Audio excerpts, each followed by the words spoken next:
The northern Minnesota woods in late April apologize for winter. They just pretend it never happened. The lake sits flat and silver under a sky so blue it looks brand new. Pine trees crowd the shoreline in dark, patient rows, their needles whispering whenever wind slips through.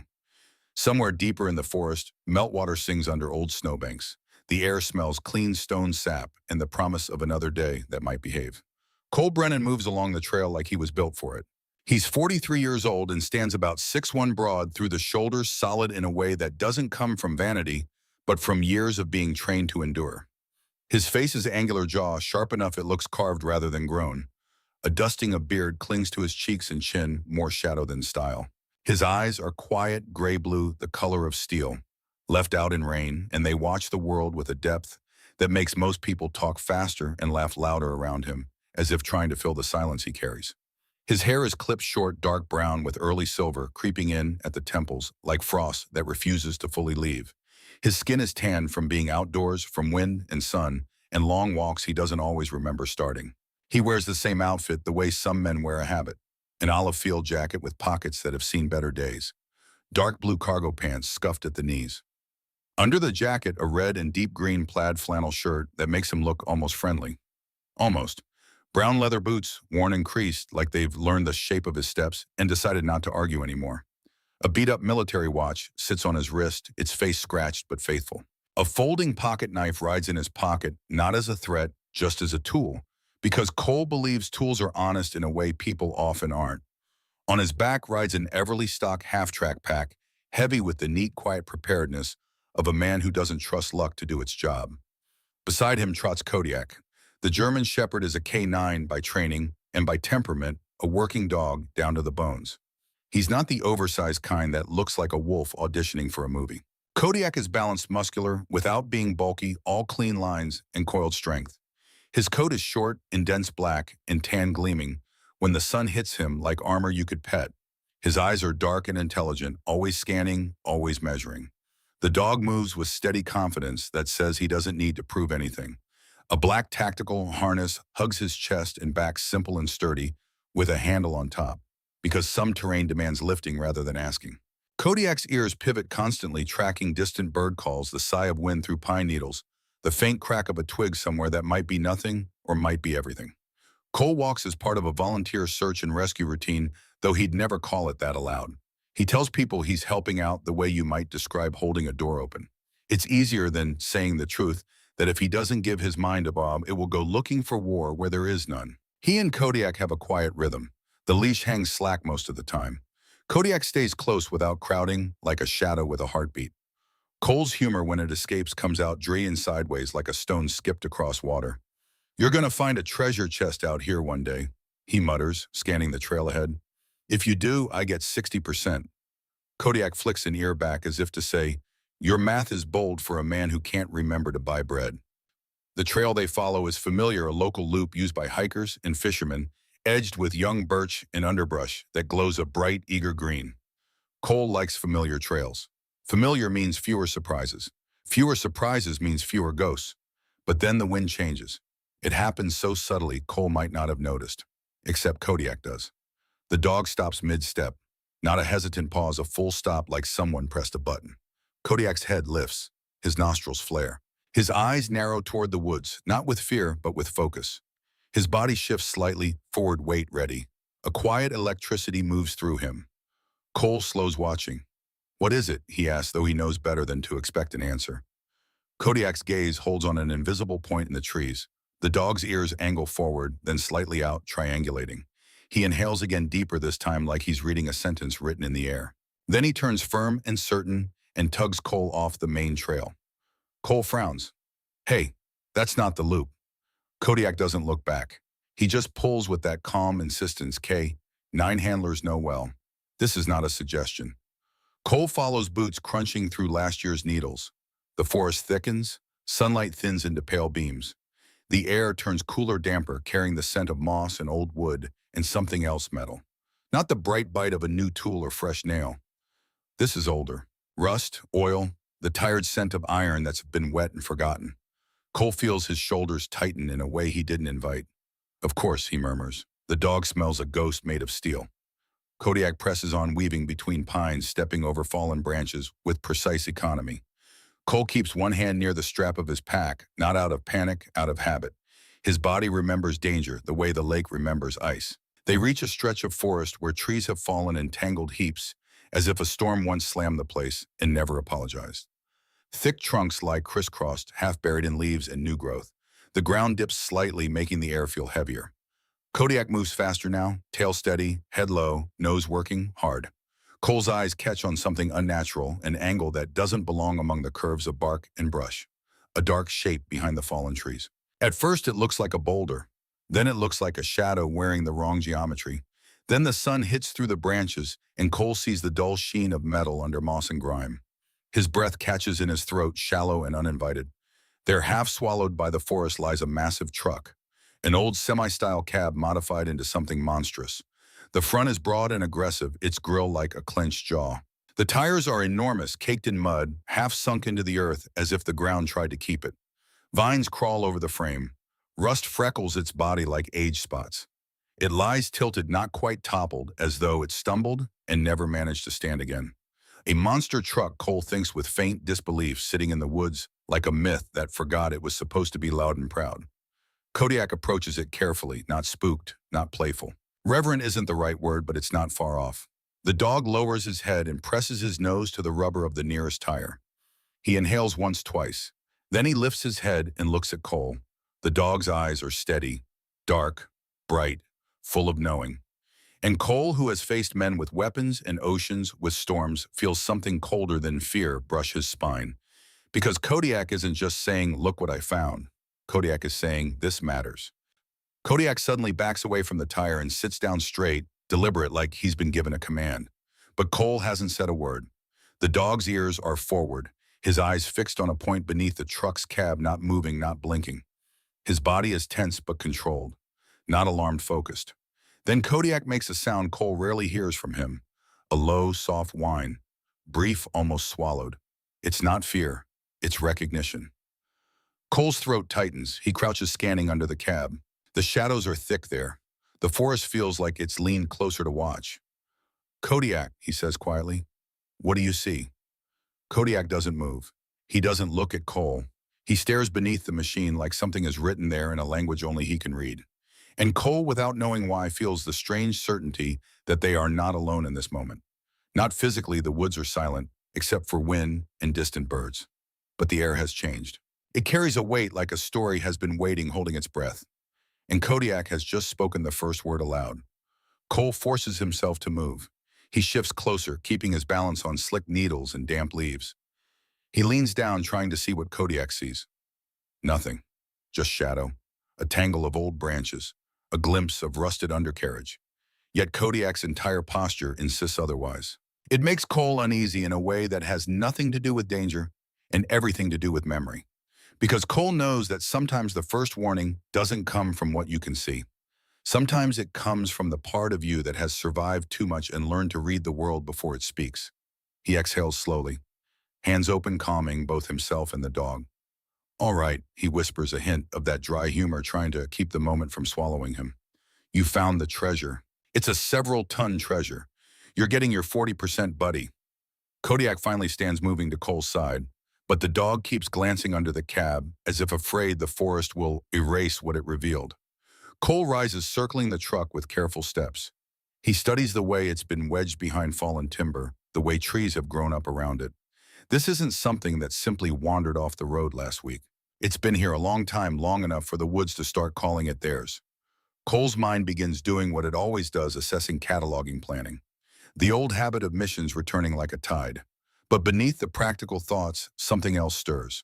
Something quieter, more human, a sense of abandonment. He's seen that before too, not in machines but in people, in empty houses, in letters never sent, in the way survivors sometimes look at you when they don't know what to do with their grief. Kodiak presses against Cole's leg, steadying him without making a fuss. Cole swallows, feeling the familiar ache behind his ribs, the one he carries like a second heart. He steps closer to the cab and reaches out. His fingers meet cold metal. Damp, rough with rust, slick with moss. The truck's skin feels like a bruise. And in that instant, Cole hears it. Not an actual sound in the air, Nothing, the birds react to nothing, Kodiak barks at, but a metallic echo in his mind, like a distant clang of gear on steel. A memory of other metal, other nights, other orders. His jaw tightens. His hand stays on the truck anyway because some part of him, some stubborn, battered part recognizes this feeling. The feeling of something left behind. And Cole Brennan, for all his silence and scars, has never been good at walking away from that. He keeps his palm on the truck's cold body as if making a vow without words. Kodiak watches him, eyes steady, breathing slow. The lake wind stirs the pines. Somewhere in the trees, a branch creaks like an old door. Cole doesn't pull his hand back, not yet. Cole doesn't notice he's been holding his breath until his lungs demand payment. He lets the air out slow, a controlled exhale, the way he was taught to do when the world narrowed to one dangerous detail. His palm comes off the truck's skin and the cold lingers on his fingers like a warning that refuses to leave. The forest is still bright sunlight threading through pine boughs, lake wind slipping between trunks. But Cole's body has shifted into a different season, the kind that lives inside him, the kind that doesn't care what month it is. Kodiak stands close steady, watching Cole's face more than the truck. The dog has learned the shape of Cole's storms, the way his jaw tightens first, the way his shoulders lift a fraction, the way his eyes go distant, as if listening to something no one else can hear. Cole forces himself back into the present by doing what he always does. He assesses. The truck isn't just abandoned. It's claimed. By time, by weather, by the woods. Moss has made a soft carpet over parts of the hood. Rust has freckled the frame. Vines have stitched themselves along the metal as if mending something broken. He steps closer to the cab. The door is half hidden behind a fallen limb, and the handle is crusted with grime. He tests it carefully. It doesn't budge. Of course, Cole mutters dry as sand, locked by Mother Nature. He slides his pocket knife open, not with drama, just with the practical click of a tool being asked to work. He uses the blade to pry at a seam where the door has warped. The metal complains a long, reluctant groan. Kodiak shifts ears forward, scanning the trees. The dog isn't anxious. He's alert in that disciplined way canines carry themselves, in awareness that danger doesn't announce itself before it arrives. The door gives an inch. Cole leans his shoulder in. The second time it moves with a sight like something letting go. A stale breath rolls out of the cab, damp upholstery, old oil, and the faint metallic tang of iron that's been wet too many times. Cole's stomach tightens, not from disgust, from recognition.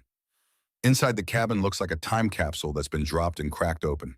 The seats are torn. The dashboard is dusted with rot and pine needles. The steering wheel has that grimy shine of something once held often and now left to the mercy of mold. Cole climbs up, careful where he places his weight. The floor feels solid enough, but he doesn't trust anything that's been alone in the woods for years. His flashlight cuts a white beam across the interior. In the corner, a crushed soda can under the passenger seat, a tangle of wiring and dead leaves. In the glove compartment, a brittle stack of papers that crumble when he touches them. Receipts, faded notes, a map with a corner missing.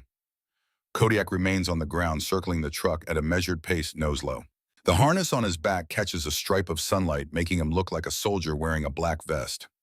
His tail is steady, neither wagging nor tucked. Businesslike. Cole opens the center console. That's where he finds the bag. It's a small, weatherproof pouch wedged beneath a layer of grime like someone tucked it away on purpose. Cole lifts it slowly as if sudden movement might startle the past. The zipper resists at first, then gives. Inside is a tight bundle of meaning. A few photographs, their edges curled, but their face is still readable. A thin wooden tag engraved with a single name, Griffin. A strip of cloth folded neatly, protected from moisture, as if it mattered more than anything else in the cab. And a note, written in careful handwriting, the ink faded but stubbornly present. Cole unfolds it. The paper is soft with age, nearly translucent, but the words are clear. To whoever finds this, my husband Grant built this to bring the town together. He vanished before he could finish. If you're reading this, a dog led you here. Don't let his dream die in these woods. Please. IG. Cole stares at the note until the words stop being letters and start being a voice. He's heard voices like that before, people who didn't ask for glory, just for something not to be abandoned. He slides the wooden tag into his palm. Griffin. The name settles into him like a stone dropped in water. Quiet. Heavy. Rippling outward. Kodiak climbs onto a fallen log to bring his head level with the open door. The dog sniffs the air, then angles his nose toward the pouch. His eyes sharpen, focusing, narrowing to a point. Cole holds the pouch closer, letting Kodiak work. The dog sniffs the photographs first briefly, politely, like flipping through pages. Then Kodiak reaches the cloth. His breathing changes. Not dramatic, just a subtle deepening, a steadier pull of air through his nose. His ears tip forward. His body becomes still in a way that means locked on. Cole watches a heart thudding once harder than it needs to. Kodiak sniffs the cloth again, and again. Then he pulls his head back, slightly, eyes fixed on Cole as if asking a question without words. Cole swallows. He remembers last week the small, windowless room at the sheriff's office, where Deputy Lorna Hayes handed him a sealed evidence envelope. The label had been old, the paper yellowed, the writing careful. A scent article connected to a cold case. Grant Griffin, missing, presumed dead, but never fully closed in the minds of the people who still lived near the lake. Lorna had been practical about it, but her eyes carried the quiet gravity of someone who'd seen too many families left in limbo. She'd asked Cole if Kodiak could be useful, just to rule out a possibility, just to do due diligence. Cole had said yes, because saying no felt like leaving something undone. Now Kodiak's reaction to the cloth in Cole's hand matches the intensity he'd shown in training. Not the same scent time changes everything, but close enough for a working dog to recognize the family of it. Close enough to feel like a thread connecting a name on a tag to a story still open somewhere. Cole's mouth goes dry. Okay. He whispers more to himself than Kodiak. Okay. He climbs down from the cab, pouch in hand, and kneels beside Kodiak. The dog steps closer, nose hovering over the cloth again, inhaling as if committing it to memory. Cole rests a hand on Kodiak's shoulder, a steadying touch, not a command. You're telling me this isn't just a truck, he murmurs. Kodiak doesn't wag, he doesn't bark. He simply holds Cole's gaze, eyes dark and unblinking, like a compass refusing to spin. Cole looks back at the truck, at the way it's been wedged behind the storm-felled timber, at the way the forest has tried to swallow its shape, at the way the machine seems to wait. Not for rescue, but for acknowledgement. He takes out his phone, thumbs stiff in the cold shade, and snaps a few photos. Wide shots of the location. Close-ups of the cab, the tires, the VIN plate. He can barely see through grime. Evidence. Documentation. The kind of cautious behavior that keeps good intentions from becoming bad mistakes. He marks the GPS coordinates. Then he does something he hadn't planned. He speaks out loud, soft, almost like a prayer. Got my attention, he says to the woods. To the truck. To the name carved in wood. The wind stirs the pines. Cole feels foolish for a second. Then Kodiak's posture shifts. The dog freezes ears, sharp, head turning toward the deeper woods. His muscles tense beneath his coat, ready but controlled. Not fear. Alert. Cole follows Kodiak's gaze. There's nothing obvious. No movement in the brush, no animal silhouette, just the layered green and brown of the forest, sunlight glinting in patches. Cole's hand drifts toward his pocket knife by instinct. What now? He asks, voice low. Kodiak doesn't move, but his breathing changes, shorter, more deliberate. He's not tracking a deer. This isn't prey. This is unfamiliar. Cole listens. At first he hears only wind and distant water. Then faintly, so faint he wonders if his mind invented, it comes a metallic clink. Not from the truck, from somewhere deeper. A soft rhythmic sound like chain against wood. Cole's skin prickles. Not because he believes in ghosts exactly, but because he believes in patterns. And because his life has taught him that when a dog says pay attention, you listen. Kodiak suddenly turns away from the truck and walks slowly, deliberately toward a line of trees that look no different from the rest. Cole stays still for a beat, watching the dog's tail the set of his shoulders. Kodiak isn't chasing. He isn't playing. He's following something with the quiet certainty of a trained mind. Kodiak, Cole calls softly. Heel. The dog pauses, looks back once. Just once. Eyes intense as if to say, not yet. Then Kodiak continues, weaving between trunks like he's been given a private set of directions. Cole's pulse thuds. The old soldier part of him hates not knowing. The human part of him hates the way curiosity can feel like hope. He follows.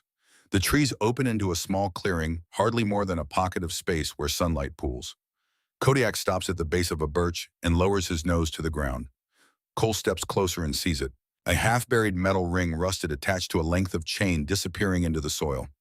An old anchor point, maybe from logging days. Beside it, pressed into the dirt and preserved by shade, are faint tire impressions. Wide. Deep. Unnatural. Not new, but not ancient either. Cole's breath catches. This isn't only a story of something forgotten. It's a story of something handled. Moved. Anchored. Hidden with intention. He looks at Kodiak. The dog lifts his head and stares at Cole with that same steady intelligence, like he just placed a clue on the table and is waiting to see if Cole will understand the game. Cole feels a chill despite the spring air, because an abandoned truck is one thing, but signs of deliberate concealment of chains of someone using this place like a secret, that means the woods aren't just holding a relic. They're holding a reason, and Cole, against his better judgment, feels the hook set. Back at the truck, Cole's mind runs through possibilities, each one heavier than the last. Maybe the truck had been dragged here from a private logging road. Maybe someone tried to recover it and failed. Maybe it had been left as collateral, hidden from eyes that had no business seeing it. Or maybe, most unsettling of all, it had been placed here because someone wanted it found only by the right kind of seeker. Cole shakes that thought off. He doesn't do mysticism, he does facts. But Kodiak has a way of bending Cole toward belief without ever asking for it. Cole returns to the cab, takes one more careful sweep with his flashlight, and finds a detail that tightens the story. A faded stamp on one of the photograph backs, half smeared by time. A local print shop name from town. A date not recent years ago, but clear enough to tell Cole this wasn't a decades-old artifact. This had lived in the orbit of the town, in the orbit of people. He tucks everything back into the pouch and seals it. Then he holds the wooden griffin tag up again, turning it in his fingers. The letters aren't fancy, just simple carving. The kind done by a steady hand. The kind that marked ownership the way a name on a mailbox marks home. Cole looks at Kodiak. "You recognize something," Cole says quietly. Kodiak's ears flick. His gaze stays fixed. Cole's humor surfaces, small and dry like a match in a dark room. "Great," he murmurs. "We found a truck, a name, and a mystery." Kodiak's mouth opens slightly in a dog's version of a grin. Brief, subtle, almost smug. Cole zips his jacket higher and turns his eyes back to the forest, then the lake beyond. The world is still beautiful. The world always stays beautiful, even when it's hiding broken things. He tucks the pouch into his pack close to his spine, as if carrying it like a responsibility rather than an object. Then he looks one last time at the truck, this huge, silent beast half wedged in the trees, and feels something shift inside him. It's not heroism, it's recognition. He's seen what happens when things get left behind.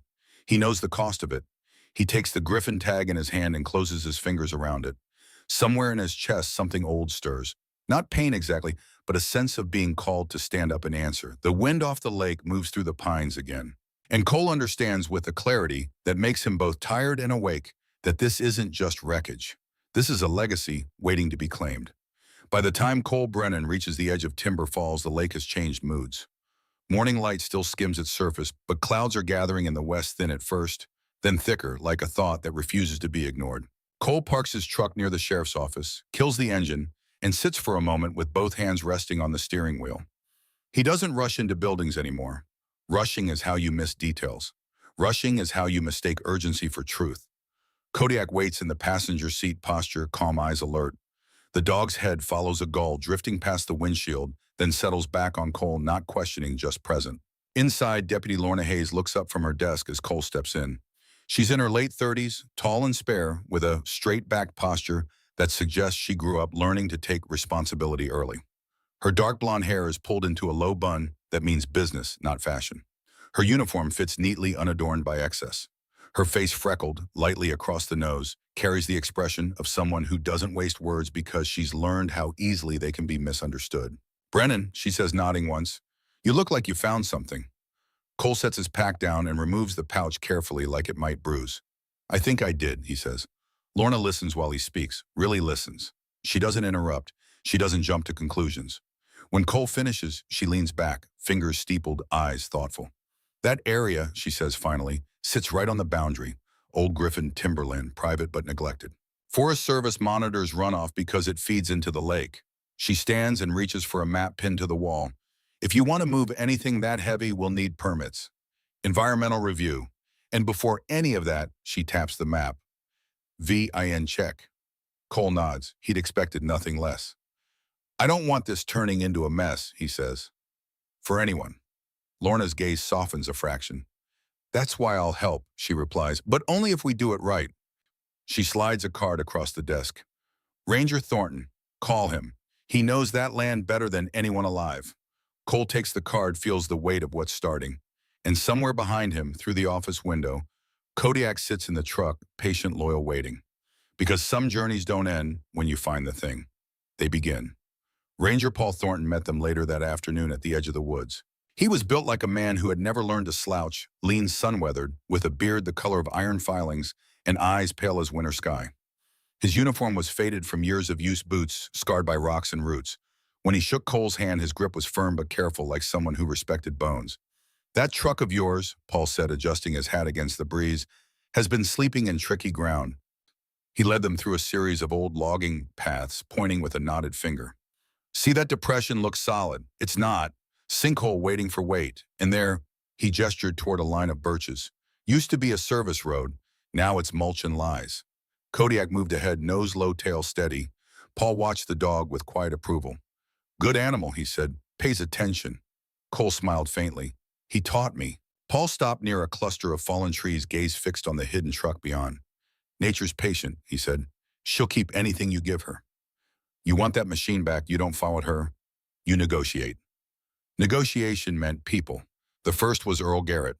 Earl's workshop sat on the edge of town, a low building that smelled of metal, oil, and coffee burned too many times. Earl himself was in his early 60s, broad as an oak stump, with hands scarred by decades of welding and a laugh that burst out of him like a loose bolt. He wore a stained canvas jacket and jeans that had long ago given up pretending to be clean. His white beard framed a grin that suggested he'd seen most disasters coming and survived them anyway. "You want to pull a monster truck out of the woods?" Earl said, wiping his hands on a rag. "That's not a job. That's a marriage." He listened, then nodded. "I'm in," he said. "But I'm not bringing feelings. I'm bringing steel." Earl made the call to Bryn Sutherland. Bryn arrived an hour later in a battered pickup, stepping out with the calm confidence of someone who trusted numbers more than luck. She was in her early 40s, medium height, dark hair braided down her back, safety glasses perched on her head like a crown she'd earned. Her hands were clean engineer's hands, not mechanics. But her eyes were sharp and unromantic. She studied the photos, the angles, the terrain. "If you pull from the wrong point," she said, tapping the image, "the center of mass shifts, the truck rolls. Best case, you lose equipment. Worst case, someone gets crushed." She looked at Cole. "Patience is cheaper than funerals." The last man came quieter. Lane Merrick drove the tow rig. He was tall, thin, with a face carved deep by time and regret. His hair had gone gray early, and his eyes carried the guarded distance of someone who measured joy carefully. He wore a brown canvas jacket and gloves that had been mended more than replaced. When Cole explained that, while Lane didn't smile, "Monster trucks," he said flatly. "Hate them." Cole waited. "My boy loved them." Lane continued, voice steady but distant. "Loved the sound. Like thunder," he said. Made him feel alive. He paused, fingers working the seam of his gloves. "Until real thunder took him. Highway, night storm, semi-jackknifed. My son's truck went under." Lane looked at the photo of the buried monster truck, jaw tight. "The sound I loved hearing him talk about became the last sound I heard before silence." He met Cole's eyes. "Machines don't get to decide who they hurt. People do. I'll help. Because maybe fixing this one balances the scales. Just a little." Cole nodded slowly, recognizing the weight Lane carried. They assembled at the site 2 days later. Winches, cables, pulleys laid out with the reverence of tools that demanded respect. Bryn calculated angles. Paul marked safe ground. Earl reinforced anchor points. Lane checked tension like a man listening for lies. Kodiak moved through it all like he belonged, alert, controlled, avoiding cables without being told. The first pull was cautious. The cable tightened. The winch groaned. The truck shuddered. Then the line slipped. The truck moved an inch and stopped. No one cursed. No one rushed. Bryn exhaled. "Bad angle," she said. "Again would be worse." Cole felt the familiar tug inside him, the urge to push harder, faster. But Kodiak stepped into his peripheral vision and stopped. Body square, gaze steady. Cole recognized the moment for what it was. Slow down. As the team reset, Kodiak suddenly lowered his head and sat again, deliberate, composed. But this time his attention wasn't on the truck. It was on Cole. The dog's eyes held his unblinking, as if measuring something unseen. Not warning, not fear, trust. Cole's breath hitched. For a fleeting second, he felt the weight of every choice pressing down. Not just about steel and cables, but about whether he could do this without becoming the man who broke things by forcing them. Kodiak leaned forward and pressed his forehead lightly against Cole's knee, grounding him, reminding him where he stood. Cole placed a hand on the dog's neck and nodded once. All right, he murmured, your pace. They adjusted the plan. New anchor points, changed vectors, patience instead of power. The truck didn't come free that day, but it shifted cleanly, safely, just enough to promise that it could. As the sun dipped low, painting the lake in copper and gold, the team stood back tired, but intact. Paul surveyed the ground. She'll move, he said, just not on your schedule. Cole looked at the truck's silent, massive waiting. For the first time, he didn't feel frustrated. He felt committed, because some things he knew didn't need to be conquered. They needed to be earned. The second day at the logging site arrived with a softer sky. Clouds drifted like thin wool over the lake, muting the light but not the color. The pines still stood tall and watchful, their trunks dark against the pale day. The air smelled of damp earth and old sap, the kind of scent that made Cole think of clean beginnings. Until he remembered how easily beginnings could become endings. They'd come back prepared. Lane's tow rig sat on the old service path like a patient animal. Cables neatly coiled, pulleys sorted by size. Bryn had a clipboard and a pencil tucked behind her ear, already calculating loads as if numbers might keep grief from happening. Earl carried a thermos the size of a small cannon and a grin that suggested he'd decided this whole thing was either going to be a miracle or a comedy. And either way, he planned to enjoy the show. Cole moved quieter than the others, his steps measured his olive field jacket, blending into the woods like camouflage that had forgotten war and learned weather. The Everly stock pack sat high and tight on his shoulders. The wooden griffin tag in the sealed pouch rode inside it close to his spine where responsibility lived. Kodiak trotted ahead, black and tan coat sleek despite the damp. His harness was snug, the handle on his back catching flashes of gray light. He moved with that disciplined K9 economy, no wasted energy, no wasted attention. When he stopped, it meant something. Paul met them near a stand of birches. He wore the same faded green uniform and the same expression that said the forest had taught him patience the hard way. He pointed out a section of ground where the soil looked firm but wasn't. Stay off that, he warned. Looks like earth, it's a sponge. Bryn marked it on her sheet. Lane nodded once. Earl muttered, sponge, great, my favorite. They reset anchor points. Lane rigged the snatch block. Bryn adjusted the angle. Earl hammered a steel stake with the tenderness of a man who loved loud noises but hated ambulances. The truck in the trees looked unchanged. Still massive, still quiet, still wedged in storm-fallen timber like the forest had folded it into a secret. But Cole had learned in other places that what looked unchanged could be shifting under the surface. They were about to make the first pull when Kodiak stopped. Not the kind of stop from the day before. This wasn't about the truck or the cables or the ground. Kodiak's head lifted, ears forward, body turning toward the far edge of the clearing where the logging land sloped gently into a sparse line of trees. His mouth opened, once a single bark. Sharp, clear, not aggressive. Then another. It was an alarm. It wasn't the intruder bark. It sounded like a call. Cole's eyes narrowed. Lane paused with a gloved hand on the cable. Bryn looked up from her clipboard. Earl's grin faded to curiosity. Paul followed Kodiak's line of sight and went still. Someone lives out here, he said quietly, as if saying it louder might break something. Cole felt his pulse shift. He hadn't expected people. Not this close. Not in a place that smelled so much like abandonment. Kodiak barked once more, then sat upright, composed, staring toward the trees. A moment later, movement. A figure emerged from behind a weathered outbuilding near the property's edge. The building wasn't quite a cabin and wasn't quite a shed, more like a forgotten office from an older era of logging. Its paint flaked and its windows dulled with dust. The woman who stepped into view was in her late 60s, maybe early 70s. But she carried herself with a quiet straightness that suggested she'd spent her life refusing to let grief bend her completely. She wasn't tall, average height, slightly rounded at the shoulders from years of work and worry. But there was a steadiness in her stance that made her seem larger than she was. Her hair was silver, pulled back into a simple braid that hung over one shoulder. Her skin was fair-weathered by wind and cold, with fine lines that looked less like age and more like maps of endurance. Her eyes were pale brown, warm when they wanted to be, sharp when they needed to be. She wore a faded denim jacket over a thick sweater and practical boots dusted with dirt, the uniform of someone who still walked her land even when she no longer wanted to. She looked at the group, then at Kodiak, and something in her expression changed, like a locked door cracking open. "Who are you?" she called, voice firm but not hostile. Cole stepped forward slowly, palms open.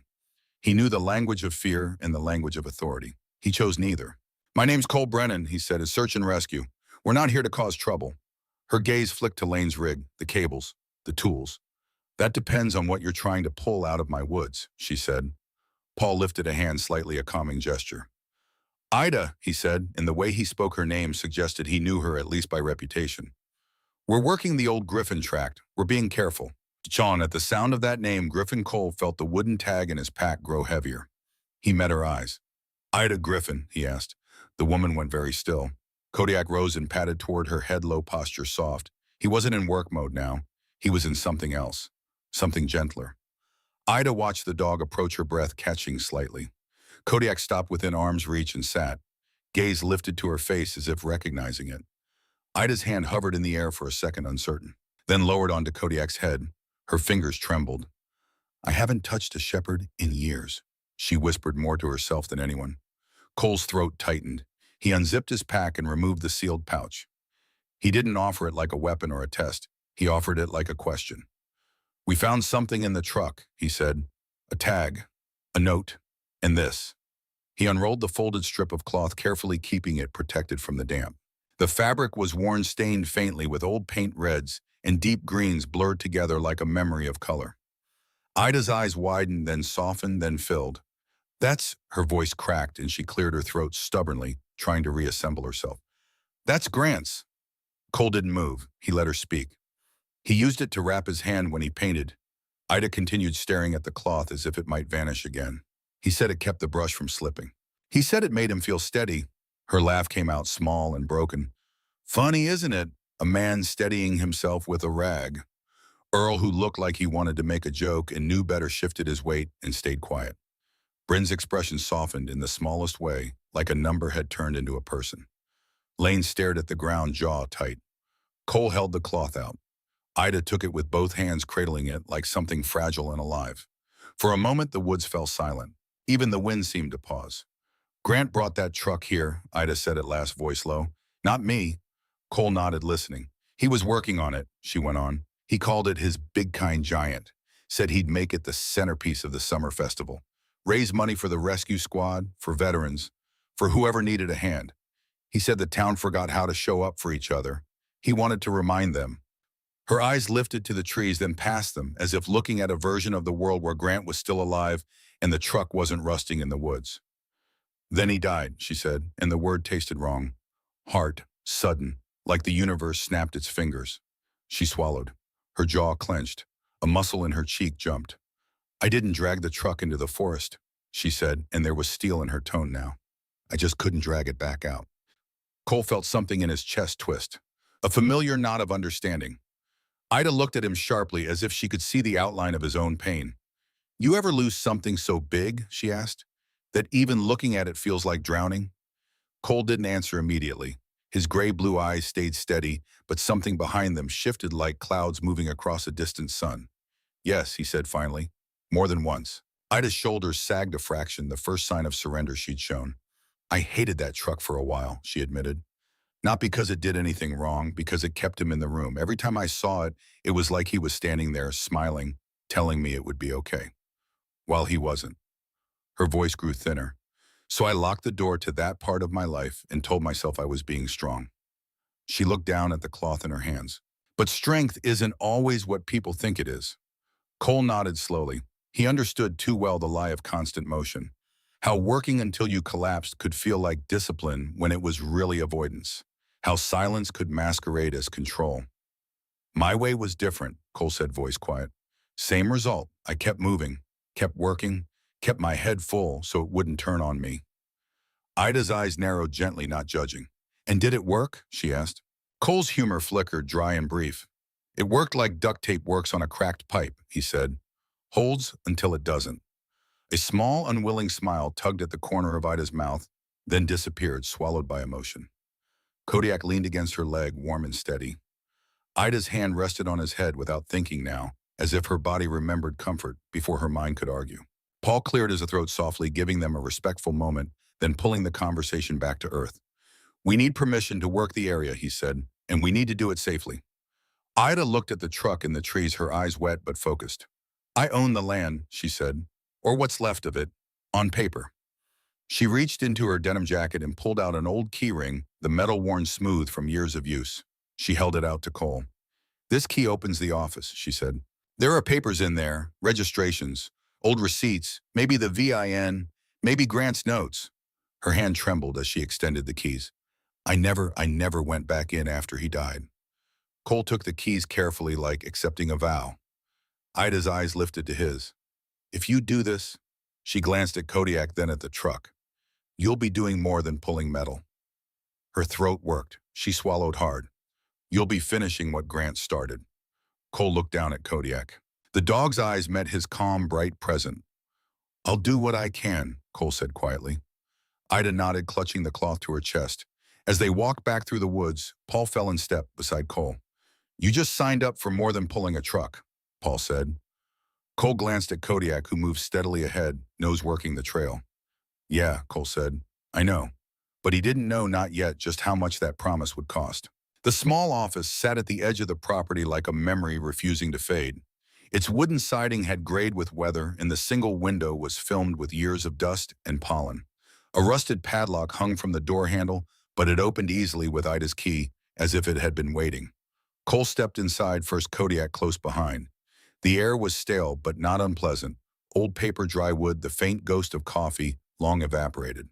A desk sat against one wall, its surface covered with a thin layer of dust that showed no fingerprints. No one had been here in a very long time. On the desk, a stack of folders neatly arranged. A pen holder with 2 pencils. A framed photograph of Grant Griffin standing beside the monster truck, his arm around Ida, both of them laughing. Cole felt like an intruder in someone else's grief. Kodiak moved carefully through the space, nose working, tail low. Not searching, witnessing. Cole opened the first folder. Vehicle registration, insurance documents, receipts for parts, axles, tires, hydraulic lines. All dated 7 years ago, all marked with Grant's signature in steady handwriting. The second folder held sketches, hand-drawn plans for the truck's modification.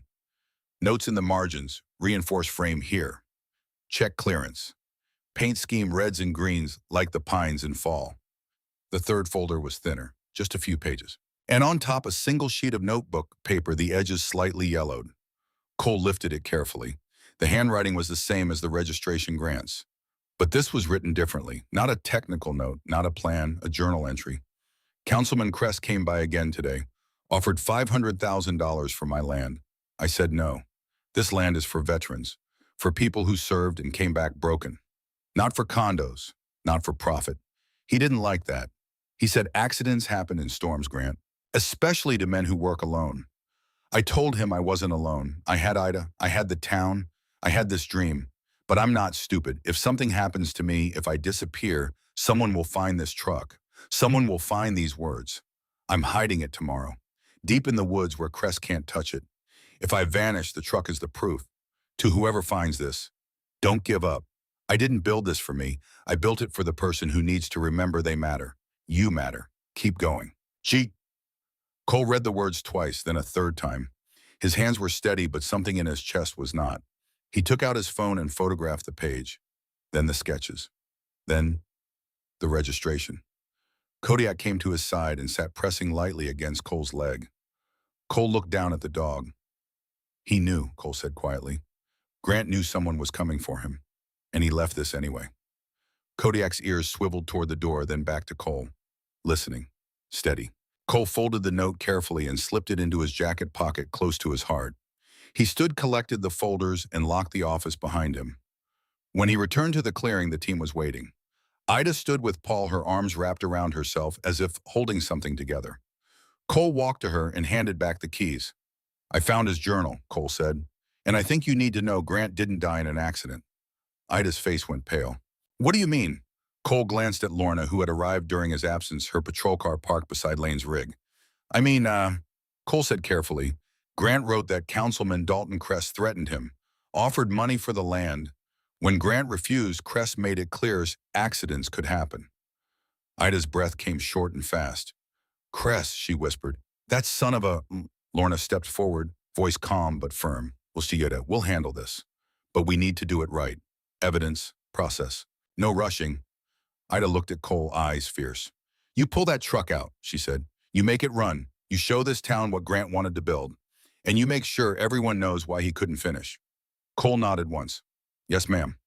Timber Falls was the kind of town where everyone knew when something shifted. And that evening, the shift began. Cole stopped at Maggie's diner, the same place he'd eaten his first meal after arriving in town. The same waitress, a woman in her 50s, with kind eyes and a no-nonsense apron, poured him coffee without asking. "Heard you found Grant Griffin's truck," she said, not looking up. Cole raised an eyebrow. "News travels." "Always does." She set the pot down. "Grant was a good man. Deserved better." Cole nodded.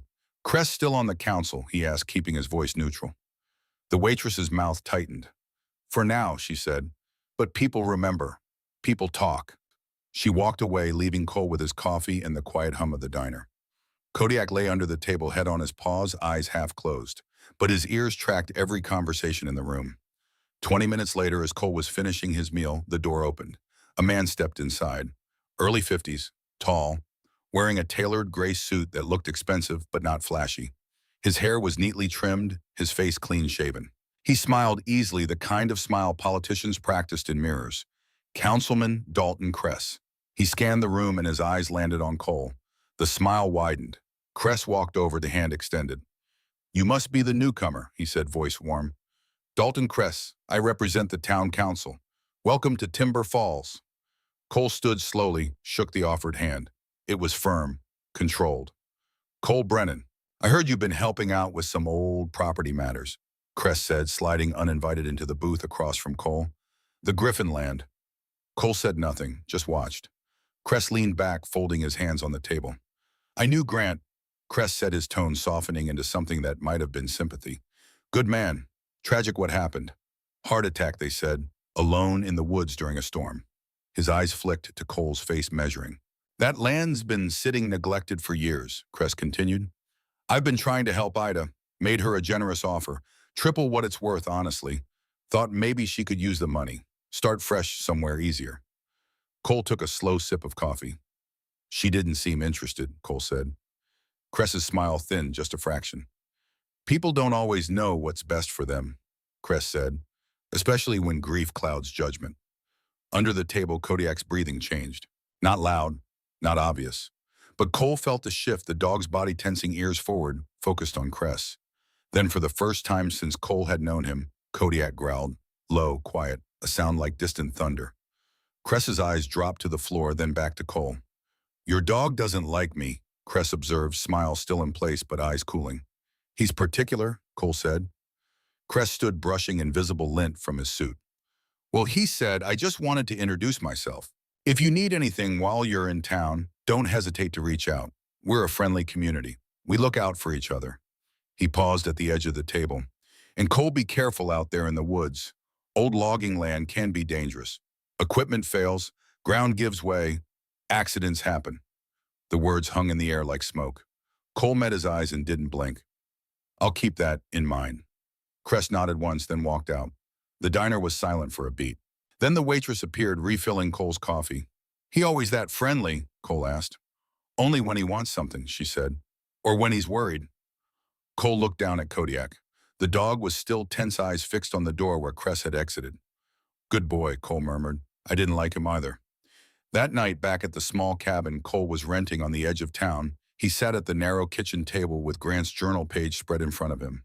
Kodiak lay nearby, chin resting on crossed paws, watching. Cole's phone buzzed, a text from Lorna. "Ran a background check on Kress, clean record, but there's a pattern, 3 property acquisitions in the last decade, all from families who chose to sell after personal tragedies, all now luxury developments." Cole typed back, "Coincidence." Lorna's response came fast. "I don't believe in coincidences." Cole set the phone down and looked at Kodiak. "What do you think, boy? We just walked into something bigger than a truck, didn't we?" Kodiak's tail thumped once against the floor. A single deliberate thump. Agreement. Cole exhaled and leaned back in his chair. Outside, the wind picked up, rattling the cabin's windows. Storm clouds gathered over the lake, thick and dark. And somewhere in the woods, the monster truck waited, silent, patient, holding its secrets like a locked box. Cole Brennan didn't sleep much that night. But when he finally did, he dreamed of chains and thunder, and a man's voice saying, "You matter, keep going." The radio crackled to life at 6 in the morning, pulling Cole from shallow sleep. He reached for it, instinctively, muscle memory, from years when a radio call could mean the difference between life and burial. Lorna's voice came through, calm but urgent. "All units, we have a missing child." 9-year-old male last seen near the old Griffin property line. Name is Finn Calloway. Been gone since yesterday evening.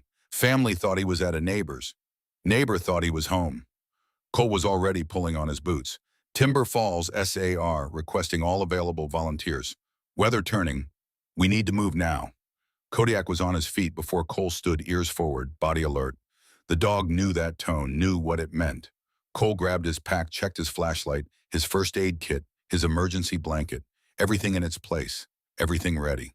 Because being ready was the only way to outrun regret. They met at the trailhead 20 minutes later. Lorna Paul, a handful of local volunteers. Faces tight with worry, but hands steady. These were people who knew the woods could be kind or cruel, and 9-year-olds didn't get to choose which. Lorna spread a map on the hood of her patrol car. Last known location here. She tapped a spot near the southern edge of the Griffin Tract. Finn likes to explore. His mother says he's been talking about the buried treasure in the woods. We think he heard about the truck. Paul's face darkened. That area's unstable. Old mining test sites from the 60s. Some of the ground's been compromised. Cole looked at Kodiak. The dog was already scanning the tree line, nose working the air. Kodiak can track, Cole said, but I'll need something with the boy's scent. A woman stepped forward, mid-30s, face raw from crying, clutching a small jacket. I'm Finn's mother, Rachel. This is his. He wore it yesterday. Cole took the jacket gently and knelt beside Kodiak. He held it close to the dog's nose. Let him breathe it in, once, twice, 3 times. Kodiak. Fine. The dog's entire body changed, ears pinned forward, tail dropped to working height. He put his nose to the ground and started moving. Not running, working, deliberate and disciplined. Cole followed and the others fell in behind. The forest swallowed them quickly. Morning light struggled through the canopy, turning everything gray and uncertain. Kodiak moved with purpose, zigzagging across the trail, picking up scent threads invisible to human senses. They'd been searching for 40 minutes when Kodiak stopped. His head came up, ears swiveled. Then he barked 3 sharp reports that cut through the quiet like gunfire. Cole ran to him. The dog stood at the edge of what looked like solid ground. Pine needles, moss, ordinary forest floor. But Kodiak wouldn't step on it. He circled left, then right, barking again. Warning. Paul caught up, breathing hard. He took one look and went pale. Sinkhole, he said, covered over with deadfall and organic matter. Step on that and you're through. Cole dropped to his stomach and crawled to the edge. He pulled out his flashlight and shone it into the gap Kodiak had found. 10 feet down, maybe 12, a small figure huddled against the muddy wall. Finn. The boy's head jerked up. His face was streaked with dirt and tears, one leg bent at an awkward angle. Help, he whispered, voice hoarse. It hurts. Cole pulled back and looked at Lorna. I'm going down. We need rope, a harness, and a medical kit. Cole, that ground could collapse. I know. Lorna stared at him for a beat, then nodded. She keyed her radio, calling for fire rescue for proper equipment. But they were 20 minutes out, maybe 30. Cole looked at Finn, saw the way the boy's lips were turning blue, the way his breathing came shallow and fast. Shock setting in. 30 minutes might be too long. He turned to Kodiak. Stay. The dog sat immediately, eyes locked on Cole, not questioning, trusting. Cole tied a length of climbing rope around his waist, secured it to a thick pine. Then with Paul and 2 volunteers holding the line, he lowered himself into the hole. The walls were slick. Mud and clay mixed with old pine roots. The smell was thick decomposition, stagnant water earth that hadn't seen sun in decades. He reached the bottom and crouched beside Finn. Hey, buddy, I'm Cole. I'm going to get you out of here. Finn's eyes were wide, terrified. My leg. I know, don't move it. I'm going to strap you to me, and some very strong people are going to pull us up. You trust me. Finn nodded, teeth chattering. Cole worked quickly, using webbing to create a makeshift harness around the boy, securing him to his chest. Finn whimpered when Cole shifted his leg, but he didn't scream. Brave kid. All right, Cole called up. Haul us. The rope went taut. Cole felt the pressure around his ribs as the team above began to pull. He braced his feet against the wall, trying to ease the ascent, trying to keep Finn from jostling too much. They were halfway up when the wall shifted. A low groan like the earth sighing, then a crack. Faster, Paul shouted. The rope jerked upward. Cole's shoulders burned. Finn clung to him, small hands fisted in Cole's jacket. And then they were out, dragged over the lip of the sinkhole onto solid ground. Kodiak was there immediately, nosing Finn's face, tail wagging low and gentle. Finn reached out with one shaking hand and touched the dog's head. Good dog, he whispered. Kodiak's mouth opened in what might have been a grin, brief, subtle, almost smug. Rachel crashed through the brush and fell to her knees beside her son, sobbing his name. Cole stepped back, breathing hard, and felt Lorna's hand on his shoulder. That was stupid, she said. Yeah, and brave. Cole didn't answer. He was watching Finn, watching Rachel hold her boy like she'd never let go. Rachel looked up at Cole, tears streaming. Thank you. God, thank you. Then she looked at Kodiak. And you. Her voice broke. You found him. She reached out and Kodiak stepped closer, letting her wrap one arm around his neck while she held Finn with the other. Grant Griffin saved my boy once, Rachel whispered. 9 years ago when Finn was just a baby.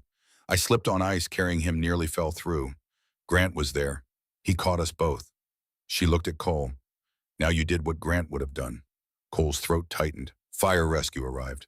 Paramedics stabilized Finn's leg and loaded him onto a stretcher. The boy reached for Kodiak one more time, fingers brushing the dog's harness. Thank you, Finn said. Kodiak's tail thumped once. Deliberate. Acknowledgement. As they carried Finn toward the waiting ambulance, Paul stood beside Cole, arms crossed. That hole, Paul said quietly, that wasn't natural collapse. That was old excavation. Covered up and left to rot. Excavation for what? Paul's jaw tightened. Back in the 60s, there was talk of mineral testing on this land. Before Griffin owned it, company came in, dug some exploratory shafts, didn't find what they wanted, left without filling them in properly. What company? Crest Development. Cole's eyes narrowed. Dalton Cress's family. His father, Dalton, inherited the business, and apparently the habit of leaving messes behind. Cole looked back at the sinkhole, at the unstable ground, at the forest that held God knew how many more hidden dangers. And he thought about a 9-year-old boy who almost died because someone decided profit mattered more than safety. We're pulling that truck out, Cole said, and we're making sure everyone knows why Grant hit it. Paul nodded slowly. Then we'd better work fast, because Cress won't like what we're doing. I'm counting on it. That night, Cole sat in his cabin with Kodiak at his feet. The dog was tired but content, chin resting on Cole's boot. Cole's phone buzzed, a text from an unknown number. I heard what you did today. Impressive. But you should know accidents happen to heroes too. Leave the Griffin land alone. Take Ida's money and go. Last warning. Cole stared at the message for a long moment. Then he deleted it. He reached down and scratched behind Kodiak's ears. We're not going anywhere, are we, boy? Kodiak's tail thumped twice. Cole smiled, dry, brief, humorless. Didn't think so. The next morning, Cole packed his truck with grim determination. He'd made a decision in the dark hours before dawn, the kind of decision that felt like surrender disguised as sense. He was leaving. Not because of Cress's threat, not because of fear, but because he'd learned long ago that some fights weren't his to finish. That walking away wasn't always weakness. Sometimes it was wisdom. He loaded his pack, his tools, everything that mattered. Kodiak watched from the porch, head tilted, ears forward, waiting. Come on, Cole said, opening the passenger door. Let's go. Kodiak didn't move. Kodiak, load up. The dog sat down, deliberate, firm, eyes locked on Cole's face. Cole felt something cold slide down his spine. I'm not asking, Kodiak. We're done here. This isn't our fight. Kodiak turned his head not toward the truck, but toward the woods, toward the direction of the Griffin property, toward the buried monster truck and the unfinished dream and the truth that still needed light. Then the dog looked back at Cole, and in those dark, intelligent eyes, Cole saw something that hit him harder than any explosion ever had. Disappointment. Don't, Cole said, voice rough. Don't do that. Kodiak didn't blink, didn't wag. Just sat there like a statue carved from loyalty and judgment. Cole tried to step around him. Kodiak shifted, blocking the path to the truck. Kodiak, move. Nothing. Cole's hands clenched into fists. His breathing came faster. The edges of his vision started to blur the way they did when the past bled into the present. I can't do this, Cole said, and his voice cracked. I can't be responsible for if someone gets hurt because He stopped, swallowed hard. I already failed people. I can't fail again. Kodiak stood then, slowly, deliberately. He walked to Cole and pressed his forehead against Cole's knee, not forcing, not demanding, just present, solid, unwavering. And Cole broke. He dropped to his knees on the porch and wrapped both arms around the dog's neck, burying his face in thick fur that smelled like pine and earth and home. I don't know if I can do this, Cole whispered. Kodiak leaned into him, breathing slow and steady. A heartbeat Cole could feel through his chest, a rhythm that said, "You're not alone. You never were." They stayed that way for a long time. When Cole finally pulled back, his eyes were wet, but his hands were steady. He looked at the truck, at his packed gear, at the road that led away from Timber Falls and everything it demanded. Then he looked at Kodiak. "You're not going to let me quit, are you?" Kodiak's tail wagged once, slow, certain. Cole exhaled a long, shaking breath that felt like releasing something he'd carried too long. "All right," he said quietly. "All right, we stay." He unloaded the truck, put his gear back in the cabin, and when he was done, he sat on the porch steps with Kodiak beside him, watching the morning light creep across the lake. "This better be worth it," Cole muttered. Kodiak leaned against him, warm and immovable. And for the first time in years, Cole felt something that wasn't quite hope, but was close enough. Purpose. The storm came faster than anyone expected. By noon, the sky had turned the color of old iron. Wind whipped across the lake, bending trees and sending debris skittering across roads. The Weather Service issued warnings: severe thunderstorms, possible flash flooding, winds up to 60 miles per hour. Cole stood in Earl's workshop with the rest of the team, watching rain hammer against the metal roof. "We pull that truck today," Cole said, "or we lose our chance." Bryn looked up from her calculations, eyebrows raised. "In this weather, Cole, that's—" "I know what it is, but Cress won't wait. He'll use the storm as cover to destroy evidence. That truck is the only proof Grant left behind." Lorna stepped forward, a phone in hand. "I got a tip an hour ago, anonymous. Someone saw Cress's crew heading toward the Griffin property with heavy equipment." Lane's face darkened. "He's going to bury it, literally." Earl cracked his knuckles. "Then we move now." Paul shook his head. "That ground will be unstable. Saturated soil, high winds, one wrong move, and someone dies." Cole looked at each of them in turn. "I'm not asking anyone to come. This is on me, but I'm going." Kodiak stood and moved to Cole's side. The dog's posture said everything. "Where you go, I go." Bryn sighed and grabbed her hard hat. "Well, I'm not letting you calculate load distribution by yourself. You'll get it wrong and flip the whole thing." Earl grinned then. "Can't let you have all the fun." Lane picked up his gloves. "My boy would have wanted me to finish what Grant started." Paul looked at the ceiling as if asking for patience, then grabbed his raincoat. "Fine, but we do this smart. No heroes." Lorna holstered her sidearm. "I'm coming too. If Cress shows up, this stays legal." Cole felt something swell in his chest, not pride, something deeper. Gratitude. "All right," he said. "Let's bring it home." The forest was a nightmare of wind and rain. Branches whipped overhead. Water poured down in sheets, turning the ground to mud. Thunder rolled through the valley like artillery. They reached the truck just as Cress's crew arrived from the opposite direction. 3 men in rain gear carrying shovels and a portable excavator on a trailer. And Dalton Cress himself standing under an umbrella watching. Lorna stepped forward, hand resting on her sidearm. "This is private property, Councilman. You need to leave." Cress smiled that politician's smile. "Actually, Deputy, I have a contract with Mrs. Griffin. She agreed to sell this parcel to me just this morning." "That's a lie," Ida's voice cut through the rain. Everyone turned.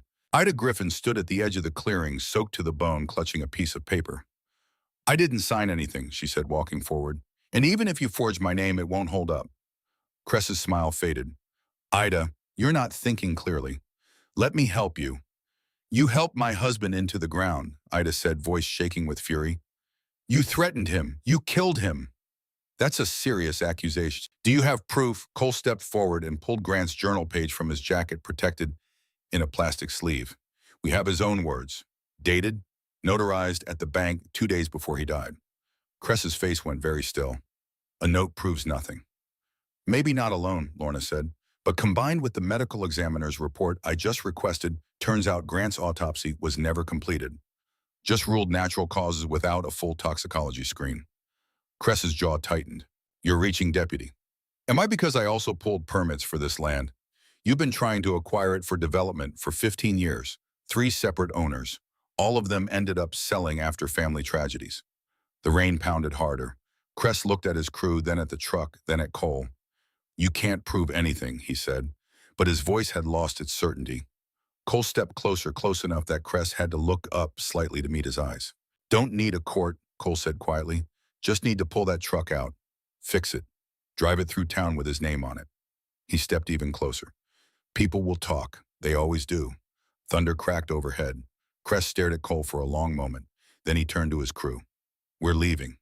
Sir, I said we're leaving. He looked back at Cole one last time. This isn't over. Yeah, Cole said. It is. Cress and his men disappeared into the rain.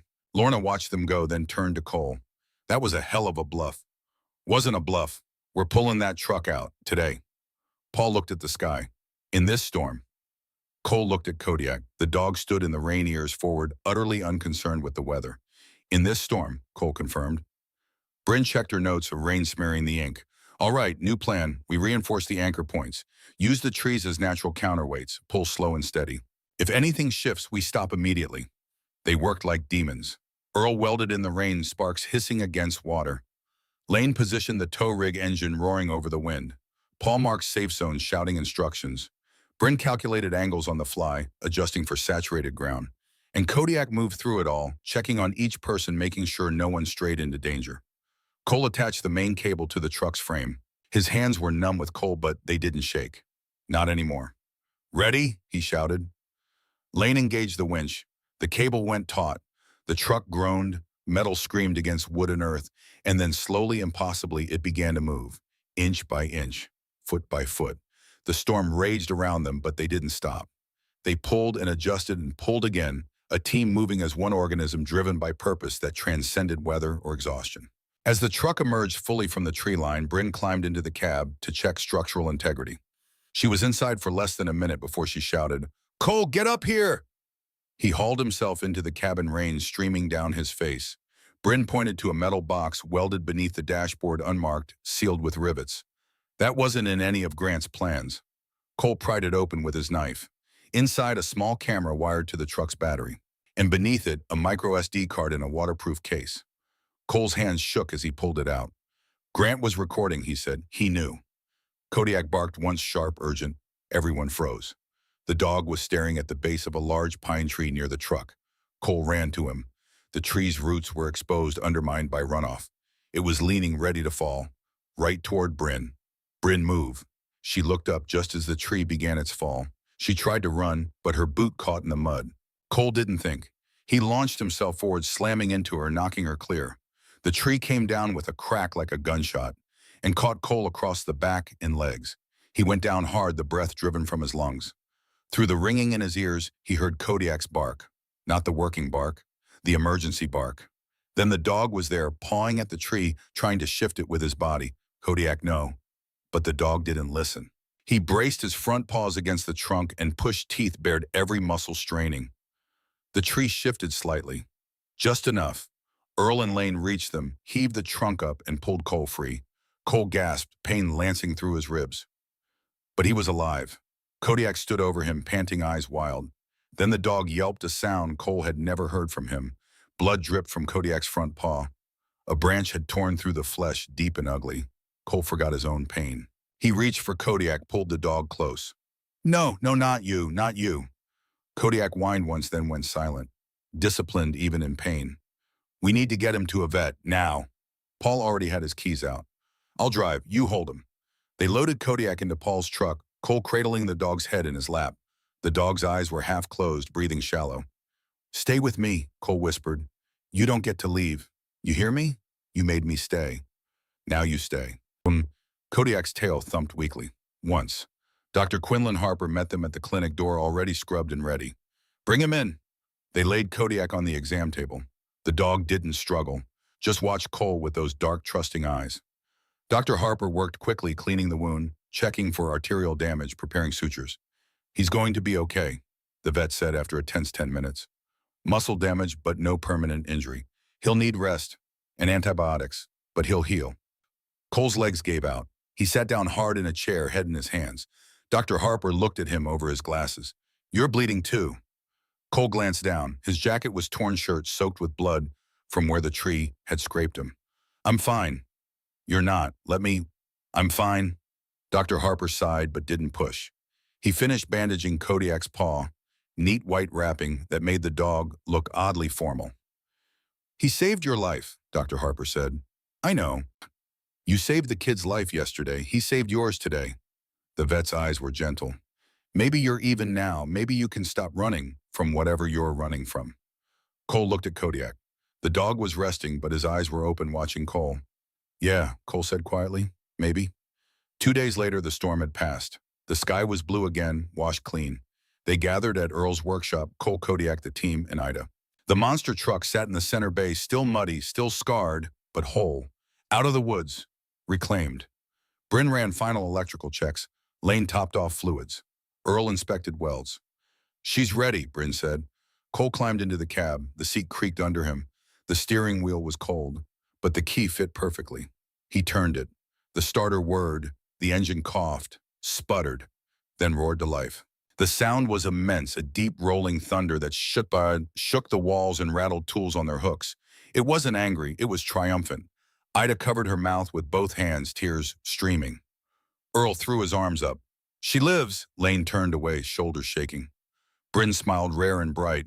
Kodiak, sitting beside the truck with his bandaged paw held carefully off the ground, lifted his head and howled. A long, clear sound that spoke of victory and vindication and things once lost, now found. Cole climbed down, legs shaky. He walked to Ida. She looked up at him, eyes shining. Grant would be so proud, she whispered. This is his dream, Cole said. We're just finishing it. Ida reached into her pocket and pulled out a small envelope. I want you to have this. Inside was a key. The workshop, Ida said. Grant always meant it to be a place where broken things got fixed. Not just machines, people. She pressed the key into Cole's palm. Keep building. Keep fixing. That's what he would want. Cole's throat closed. Ida, I can't. You can. You already are. She looked at Kodiak, then back at Cole. You came here to disappear, but that dog wouldn't let you, and now look what you've done. Cole looked at the truck, at the team who'd become friends, at Kodiak who'd refused to give up on him. Yeah, he said softly. Look what we've done. 3 weeks later, Timber Falls held its summer festival on the town square. The North Star Titan rolled in on cue, gleaming under fresh paint, reds and greens like autumn pines, just as Grant had sketched. The crowd erupted. Children ran alongside laughing. Adults clapped and cheered. Someone started chanting Grant's name, and it spread through the gathering like wildfire. Cole drove slowly, carefully, Kodiak in the passenger seat, wearing his harness and a look of professional dignity. When the horn sounded one long triumphant blast, a small boy near the front startled, hard hands flying to his ears, breath coming fast. Cole killed the engine immediately and climbed down. The boy, Finn Calloway, leg in a cast but healing, was trembling, eyes wide. Cole knelt beside him. Hey, look at me. Breathe with me.